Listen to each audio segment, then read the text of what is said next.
Honorable Dr. Karan Singh,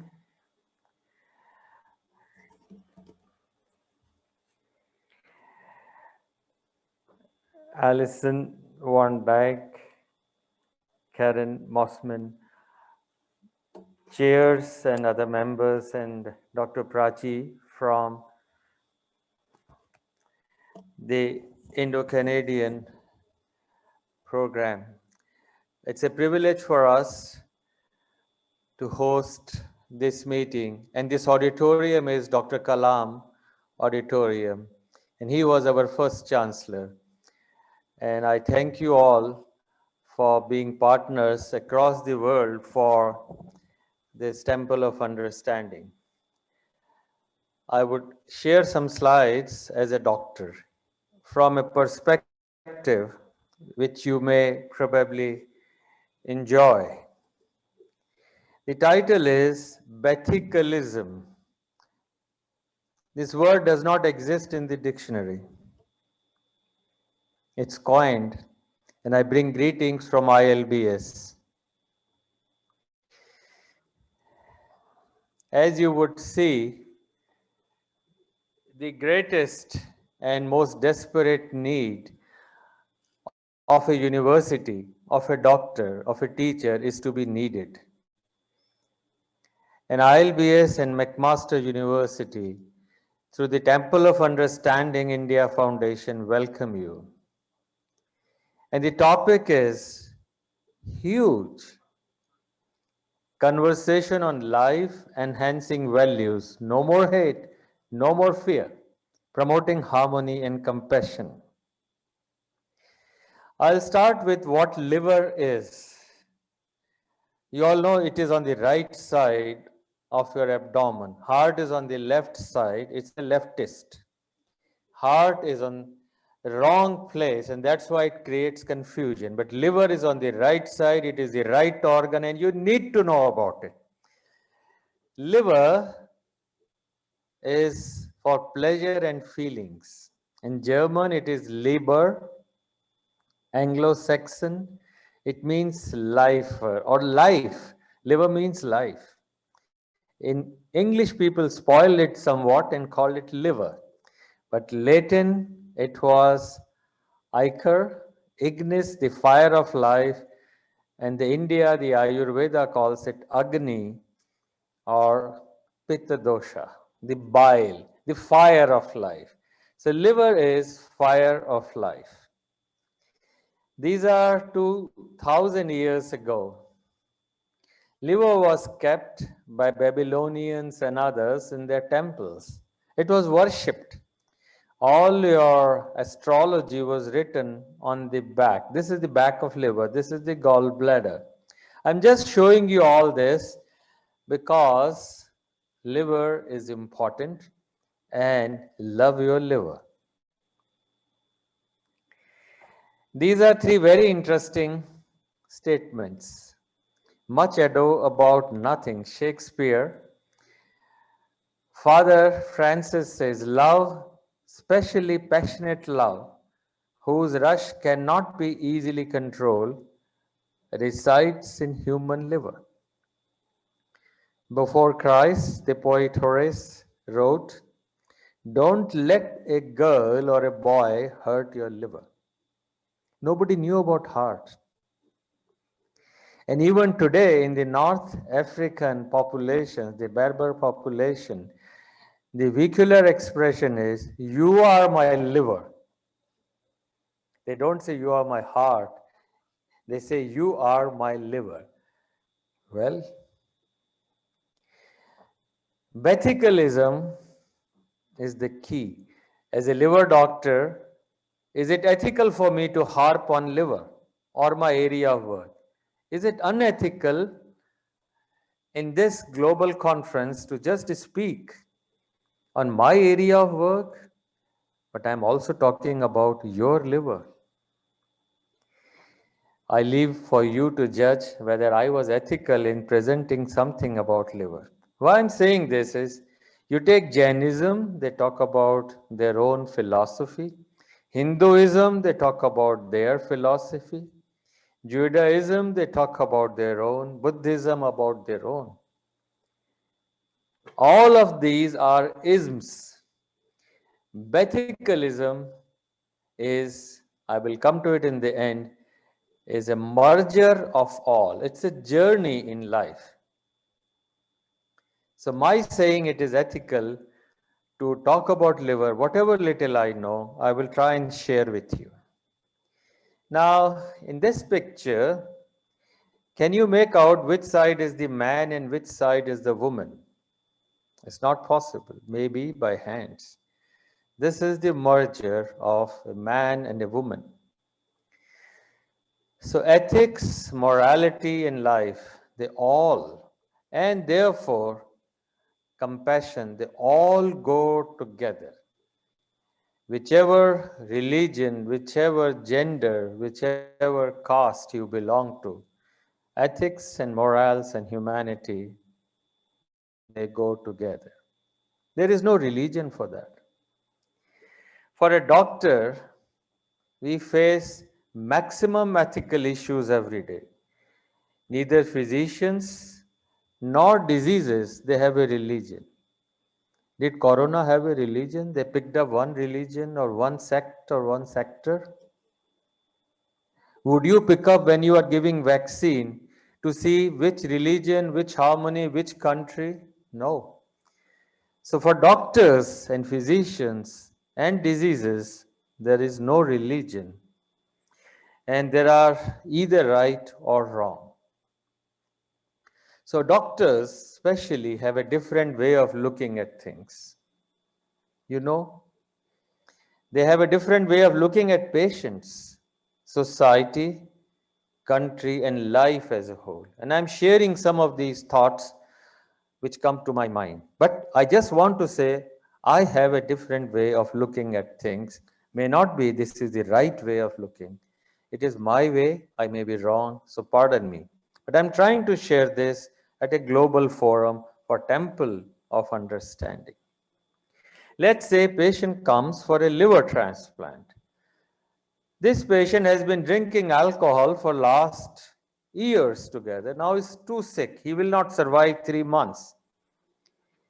Now the liver is not given if somebody is drinking till last 6 months. You will not get a liver. You have to have sobriety, abstinence. And if you wait for 6 months, 70% will die. So the liver is not given because the liver is to be given to a guy who is sober, who is good. Well, he may have hepatitis B or C or is just overweight. So this guy, he will die because he is having alcohol. Well, alcohol is given by society. It's the circumstances. So the doctor has to decide, should I give this liver to a guy who has been drinking or not? Isn't obesity like that? You keep eating, you indulge in yourself, you harm yourself, and you are entitled for a liver. But the guy who is drinking alcohol, who has been suffering because of society, does not get a liver. So what is right? What is wrong? Huge challenge. So all of us have moved together to give some right to people who have got alcohol and they can get a liver faster. The world is moving and you are entitled for a liver. But the guy who is drinking alcohol, who has been suffering with, and the word equipoise is used is because some people, generally in India, the wives give liver to the husband. Husband has been drinking and living donor is popular. We have to make a balance. Is the wife giving liver under love or under duress? And these are everyday affairs that the doctors have to face. You have to live a doctor's life to know that. Many a times I create mess. I spoil my patient. I want to do something, but the result is not what I do. The question comes to mind, should I write all the complications which developed while I was trying to treat your patient? Many people will not write. Many people will say, well, we should hide it. Oh, the law will catch me.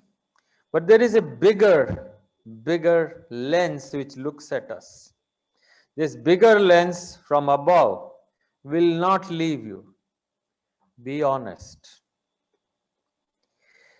This brings us to the basics in ethics.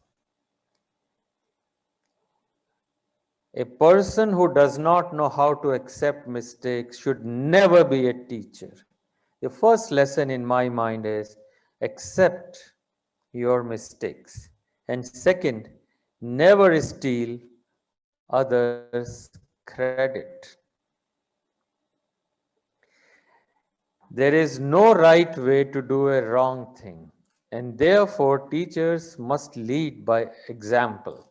Internal vigilance and do no harm is something vital to any religion, to any teacher, any mentor, any student. Let's go further.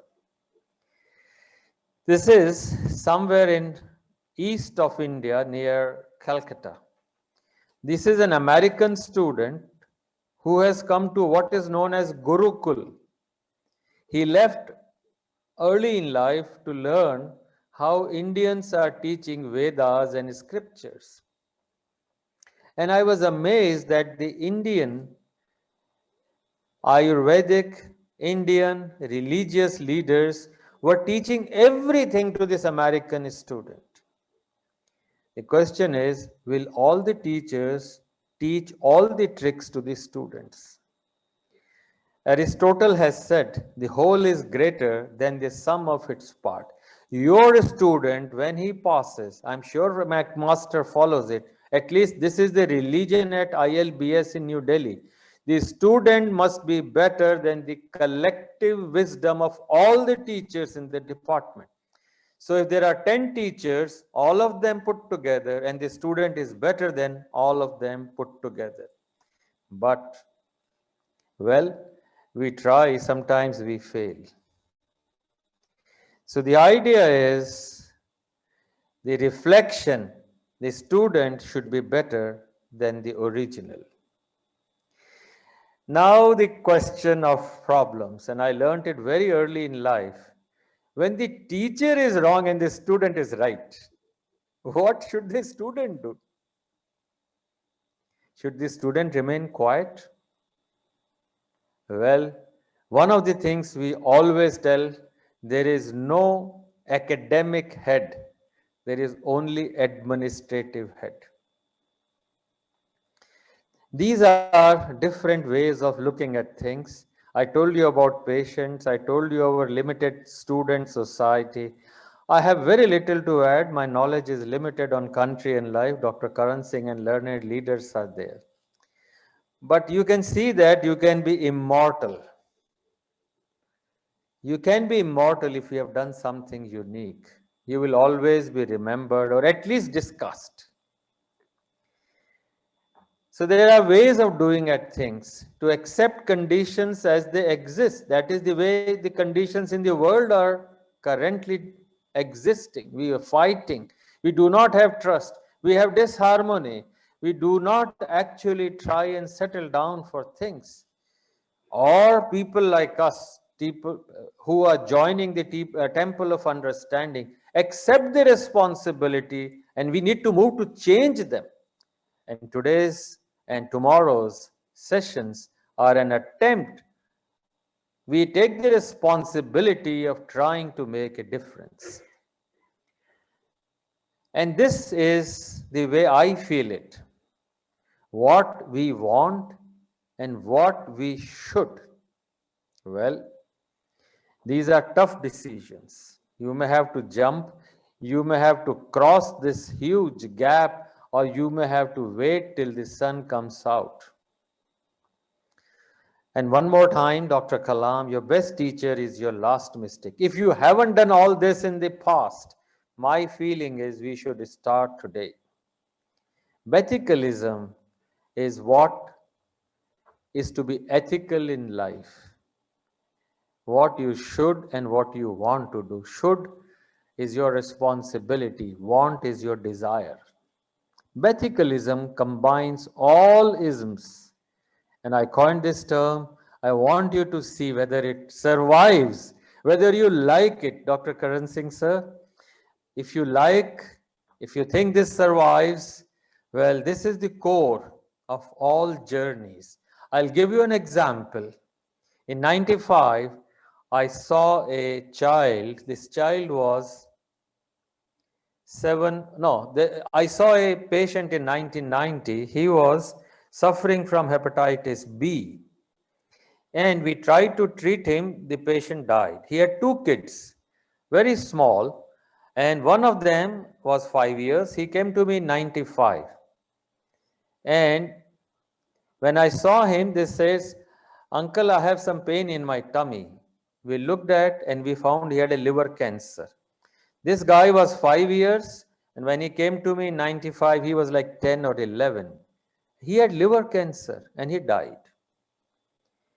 The mistake was we could not vaccinate this child. He got this, father had hepatitis B, he transmitted sexually to the wife and wife to the child. This child died at the age of 10 years because of liver cancer, but no mistake of his. He got it from his mother.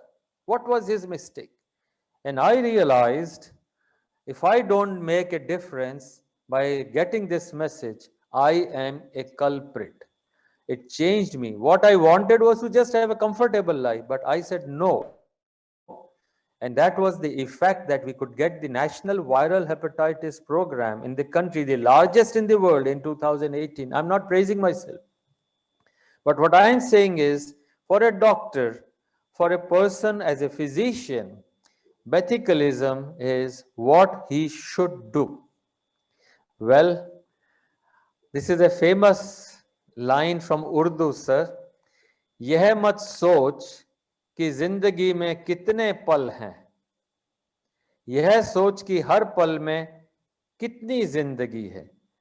For my British and for Europeans and Americans, this is the translation. Don't think how many seconds are there in life. This guy can die any moment. Don't think how many seconds are there in life, but how much life is there in every second. And with this message, I would like to conclude and say, Bethicalism is the core for all our understanding. I think if you start today and love walking on this Bethicalism, whether it is India, whether it is Canada, its temple of understanding, all of them probably would say, yes, this is the core. This is my thinking. I may be wrong, but I want to propose it. And of course, I want to propose love your liver. Thank you all.